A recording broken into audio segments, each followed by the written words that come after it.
ni bogard afite coffee uziko afite n'imodoka we nasi ni kimwe gupanga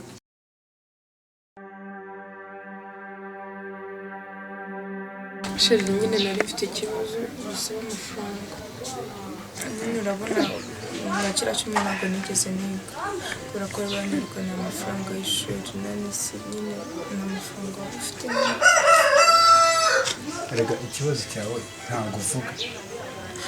naguhamagaraga nkumva ntabwo biri gucamo nta n'ikintu ushaka no kumbwira sibyo sike you know what urabizi ko nta kintu wambura nanjye ifite sibyo none se ni ikibazo imbere yanjye sike I hope ko hari ikintu ushobora kuza kugufasha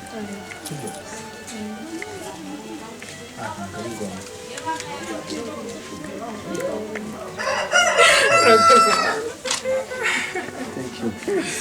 Thank you too. ahubwo se